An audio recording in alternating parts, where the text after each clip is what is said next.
Good evening and welcome to NTD News. I'm Stephanie Cox. Here are today's top stories. The final hearing of the January 6th panel. How former President Trump reacts as the committee formally asks the Justice Department to prosecute him. The latest from Maricopa County. A judge is deciding whether or not to dismiss Kari Lake's lawsuit. What Lake now says about it as the lawyers make their arguments. Twitter released new files today. The focus is on the FBI and the alleged suppression of the Hunter Biden laptop story. The Supreme Court orders a pause on lifting the Title 42 restrictions that were set to expire Wednesday. That's as officials across the U.S. are preparing for the expected influx of immigrants at the southern border. And hundreds of unvaccinated healthcare workers now have their jobs back on a judge's orders. The decision could change COVID vaccine policy around the country.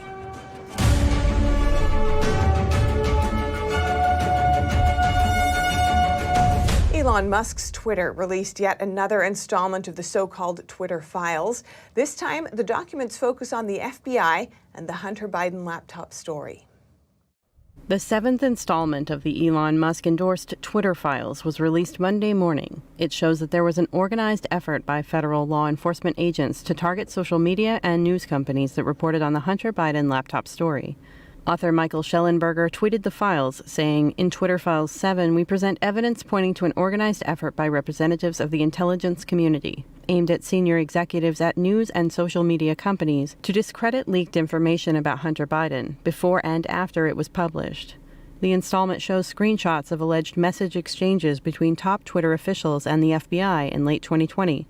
Those exchanges show that the FBI was putting increasing pressure on Twitter in the lead-up to the 2020 election. According to Schellenberger, the FBI repeatedly requested information from Twitter that the company had already made clear it would not share outside of normal legal channels. The FBI had asked the firm for evidence of foreign interference, but Twitter allegedly said they hadn't found anything of note. The New York Post first reported on the Hunter Biden laptop story in October 2020. Just hours after the story broke, Twitter and Facebook moved to limit its reach. Twitter went so far as to block users from sharing or direct messaging it. Facebook and Meta CEO Mark Zuckerberg in August confirmed to podcaster Joe Rogan that the FBI had approached Facebook and warned about disinformation. Is the FBI, I think, basically came to us, some folks on our team, and was like, hey, just so you know, like, you should be on high alert. We thought that there was a lot of Russian propaganda in the 2016 election. We have it on notice that basically there's about to be some kind of dump of that's similar to that, so just be vigilant. We reached out to the Department of Justice but didn't hear back before broadcast. Reporting by Arian Pazdar, NTD News. And expectations are building that Elon Musk could step down as CEO of Twitter. In a poll he posted on his own Twitter account and promised to abide by, the majority voted yes to his departure. Last month, Musk told a Delaware court that he would reduce his time at Twitter and eventually find someone else to take over as its chief. And turning to immigration, just a few hours ago, the Supreme Court temporarily blocked the Biden administration from ending the pandemic-era Title 42 immigration policy. It was set to expire this week. That's after 19 conservative states filed an emergency appeal. Now, both sides have additional time to file written arguments with the court. Lawmakers from both sides of the aisle on Sunday pressed President Biden to take action to manage an expected wave of illegal immigrants at America's southern border, as Title 42 is set to expire on Wednesday. Texas Governor Greg Abbott on Sunday said the end of Title 42 would bring total chaos. Meanwhile, the mayor of El Paso declared a state of emergency on Saturday, citing hundreds of immigrants sleeping on the streets in cold temperatures and the thousands being apprehended every day. I really believe that today our asylum seekers are not safe, as we have hundreds and hundreds on the streets, and that's not the way we want to treat people. The mayor, who's a Democrat, said the emergency declaration would give city authorities the resources and ability to shelter immigrants. The move comes as El Paso struggles to deal with tens of thousands of people crossing the border, and the mayor says more are expected to come this week. They really believe that on Wednesday our numbers will go from 2,500 to 4,000, 5,000, or maybe 6,000. And when I asked them, I said, do you believe that you guys can handle it today, the answer was no. Up north in New York City, another bus arrived from the Texas border on Monday morning. New York City Mayor Eric Adams reportedly asked the federal government for support in relocating some of the immigrants currently located in the Big Apple. Title 42 was enacted by the Trump administration in 2020 due to COVID-19. It allows immigration authorities to rapidly send illegal immigrants back to Mexico and other countries. And an update on Arizona Republican gubernatorial candidate Kari Lake's lawsuit challenging the midterm election. The lawsuit was filed against Democrat Katie Hobbs, the current Arizona Secretary of State and governor-elect, and Maricopa County officials. Lake alleges the election was botched, citing issues with equipment and signature verification, and saying the long lines to vote on Election Day disenfranchised voters. A judge is now deciding whether to dismiss the suit. Earlier today, Judge Peter Thompson heard oral arguments from lawyers on both sides. In order to establish an election, to set aside an election, or to declare somebody else the winner, a contestant must establish either fraud or that the alleged misconduct or illegal votes actually affected the outcome of the election. Here, Ms. Lake does neither. What this case is about is Maricopa County officials and the Secretary of State doing things like ignoring their own detailed procedures, such as testing the ballot-on-demand printed ballots before an election to determine whether or not those tabulators will function properly. And that is at the heart of that chaos that was created on Election Day at all of those vote centers. If the judge allows the lawsuit to proceed, the trial will take place over 2 days on Wednesday and Thursday. The judge can take until Christmas Day or even as long as December 27th to deliver a verdict. To watch the full arguments, you can go to ntd.com or visit our YouTube page.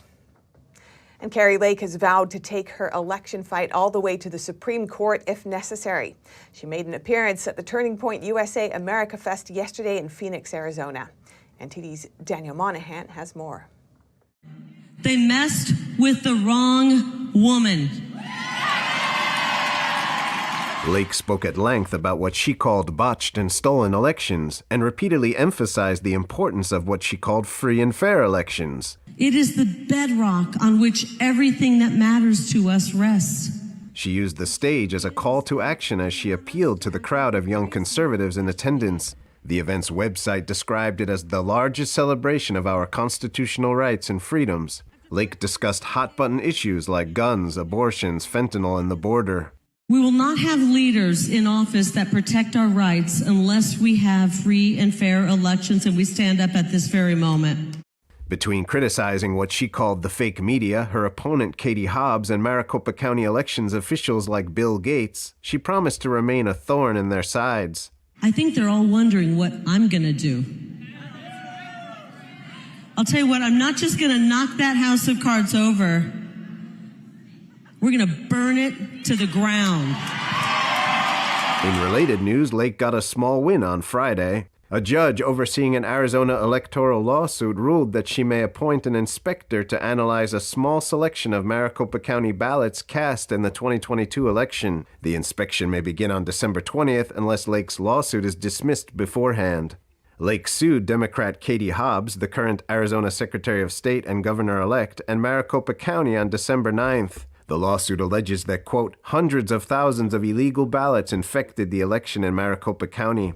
Meanwhile, attorneys for Maricopa County, Arizona, asked a judge to toss Lake's lawsuit last week. In a motion filed on December 8th, they stated that the lawsuit is based on pure speculation about what might have happened during Election Day. They say the claims in Lake's lawsuit are, quote, insufficient for a court to reduce the vote totals in the official certification and alter the outcome of the election, and that Lake's team has not provided evidence of even a single illegal vote. The trial date is set for December 20th. Daniel Monahan, NTD News. The 18-month inquiry into January 6 comes to a close.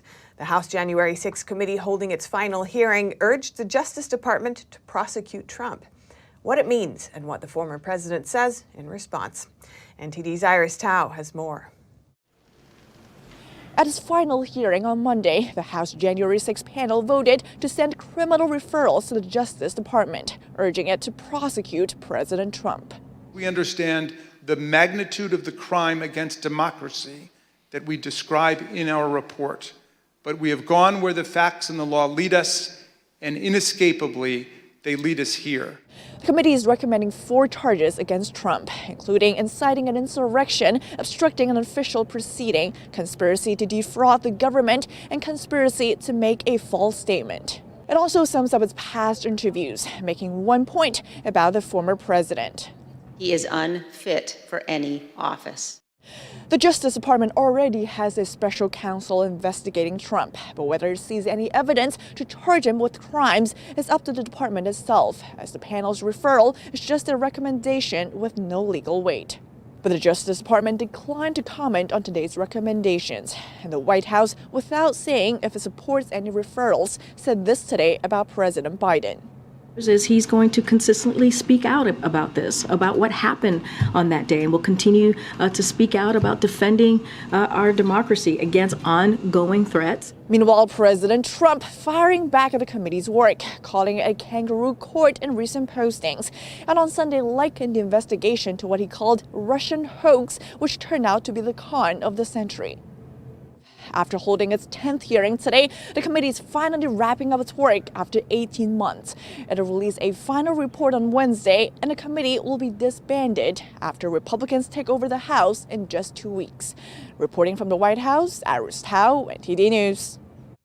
The former leader of the Proud Boys group and 4 associates go on trial this week in D.C.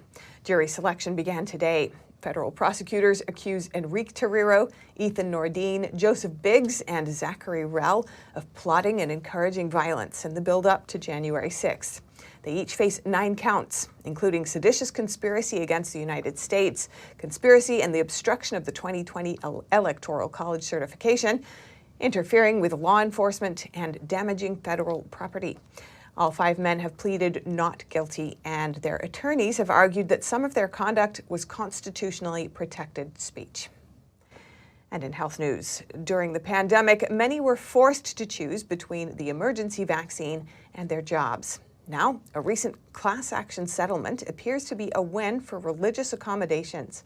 NTD's Jason Perry has the story. In 2021, as COVID spread across the country, many employees were forced to make a choice: get the COVID vaccine or lose their jobs. Justice has been delivered here to the victims of North Shore's discrimination. The Vice President of Legal Affairs and Chief Litigation Counsel of Liberty Counsel explains the class action lawsuit they brought against North Shore Hospital, a group of hospitals in the Chicago area.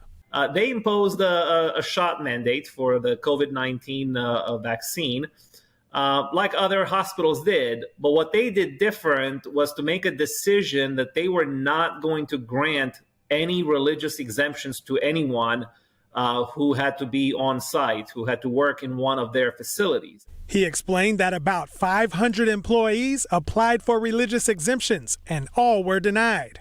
About 200 then got the COVID vaccine, while about 300 stood on their convictions and lost their jobs doing so. On Monday, a federal judge granted final approval for the class action settlement against North Shore Hospital.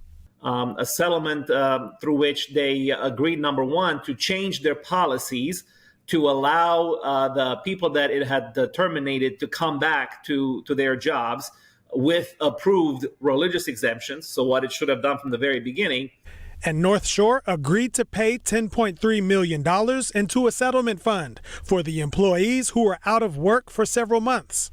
There's no doubt that this settlement got everyone's attention. Roger Ganem is the Assistant Vice President of Legal Affairs at Liberty Counsel. We're able to use this settlement and notify other employers about it, and through that notification obtain good results and good accommodations for other individuals, just by helping to educate other employers that this is what you're facing if you don't provide a reasonable accommodation. We reached out to North Shore University Health System, and they said, "We are pleased with the court's approval of a supportive resolution to this matter and continue to prioritize the health and safety of our patients and team members." Jason Perry, NTD News. Florida Governor Ron DeSantis spoke earlier today about education. He was at a conference called the Freedom Blueprint in Orlando, Florida. Parental rights activists and hundreds of school officials were in attendance.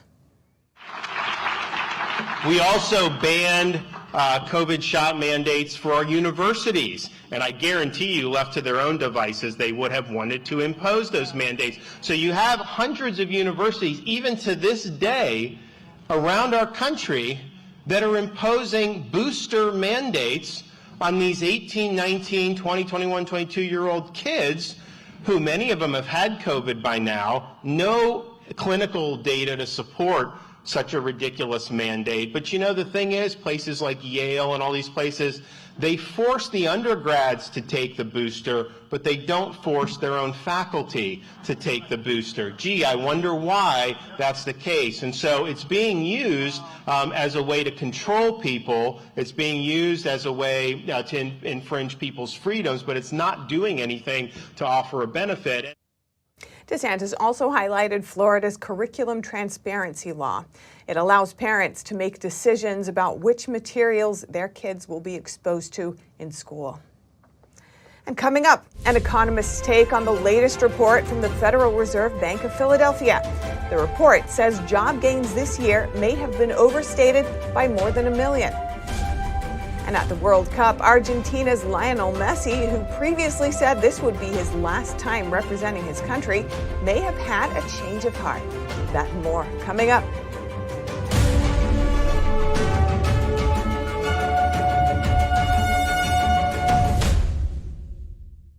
Shenyun Creations, the streaming platform from Shenyun, featuring world-class dance, past programs, and all original music.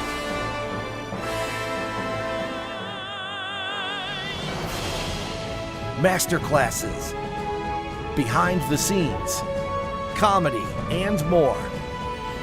Explore shenyuncreations.com. The events of COVID wrecked lives, quality of life, the economy, and healthcare in the U.S. and much of the Northern Hemisphere. Yet, Uttar Pradesh, as well as many countries in Africa, Latin America, and Scandinavia, got it right. They defeated COVID. How did they succeed?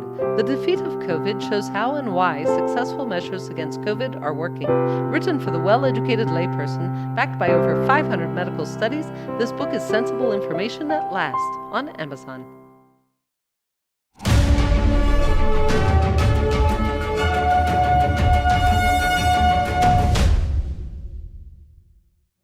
Turning to the economy, job gains this year may have been overcounted by as much as 1.1 million, according to a new quarterly report from the Federal Reserve Bank of Philadelphia. What could that mean for the economy, and what's driving this discrepancy? Earlier today, I spoke with the chief economist at ZipRecruiter, Julia Pollak, for her analysis. Julia Pollak, welcome to our show. Thanks so much for joining us. Thank you very much. Now, the Philadelphia Federal Reserve Bank says the Bureau of Labor Statistics' second quarter job numbers could be off by 1 million. How can this discrepancy be explained in simple terms?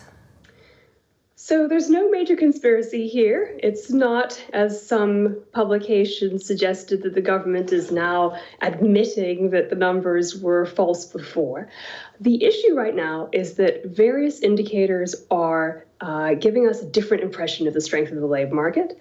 And partly that's probably because so much changed during the pandemic. So the assumptions underlying the data collection and those estimates may not be valid anymore in a post-COVID economy.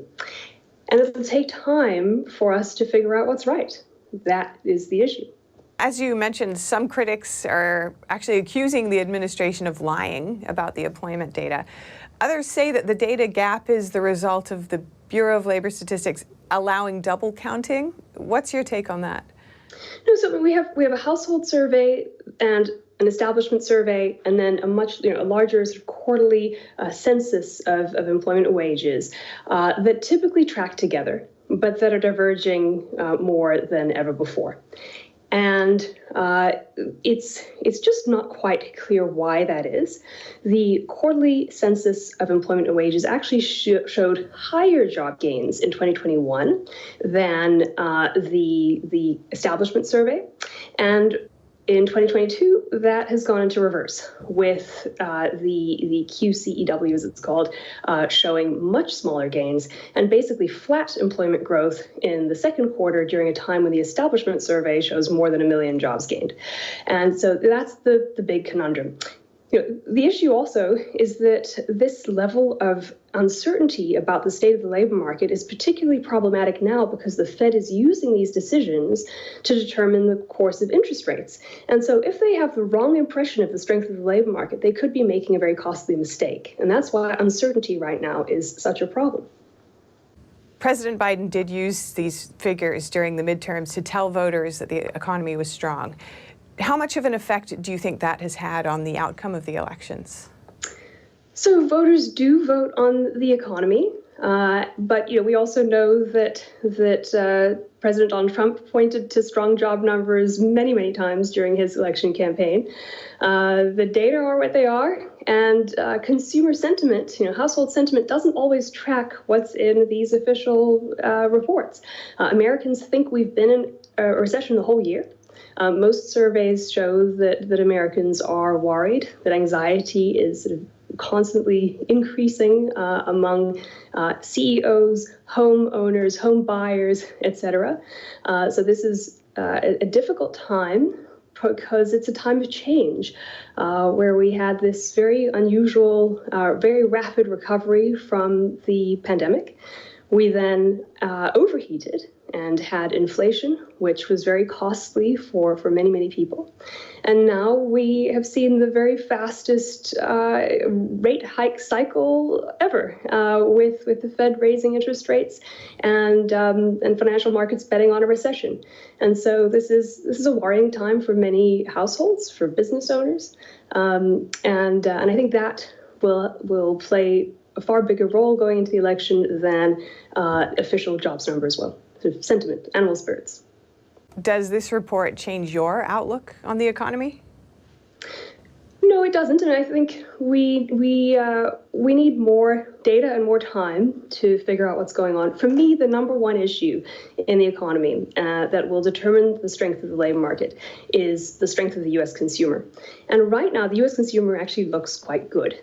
We have now seen 5 months of U.S. consumers getting real wage growth because inflation is slowing more quickly than wage growth is. And so we could see a pretty long period ahead of us of real wage gains at a time when debt service payments are a tiny fraction of disposable income historically, and when delinquencies are still very, very low.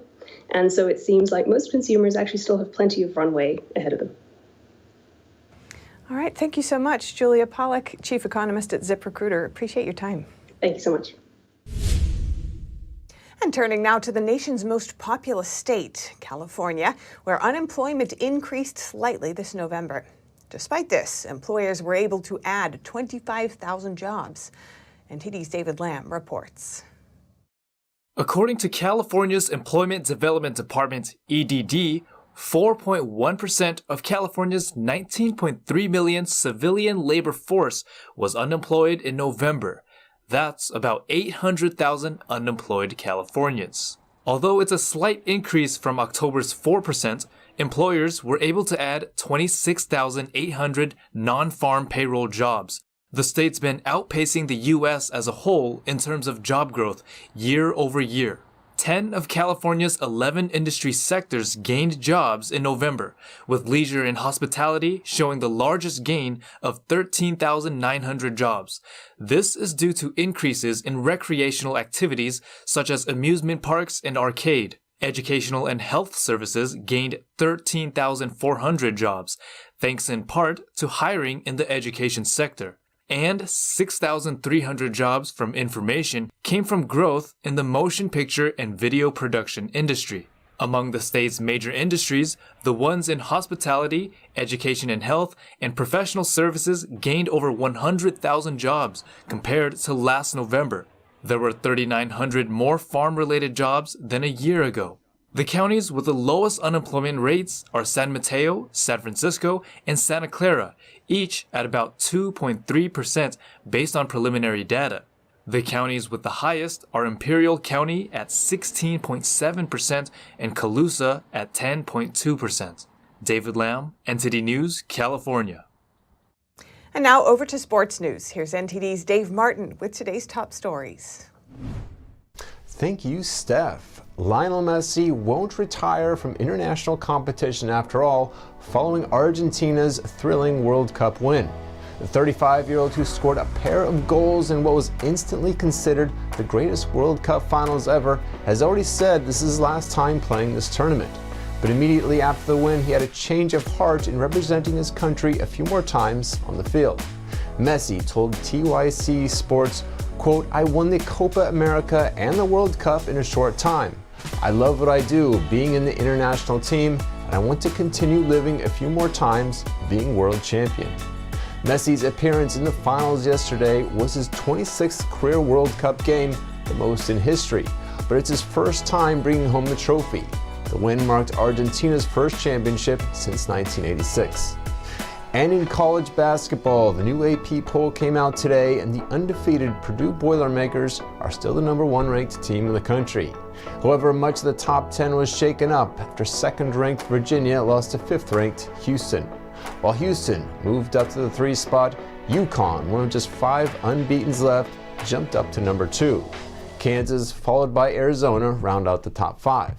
Meanwhile, with the loss, Virginia fell to 6th, followed by Texas, Tennessee, Alabama, and Arkansas.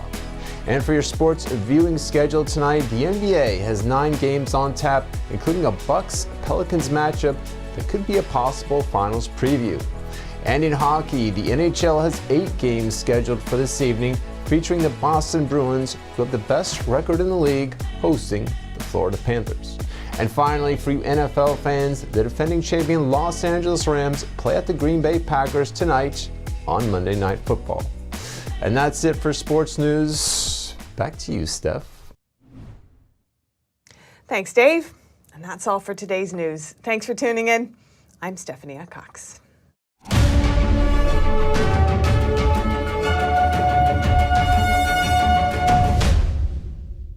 Thanks for watching us on YouTube. Did you know YouTube only keeps selective videos on its platform?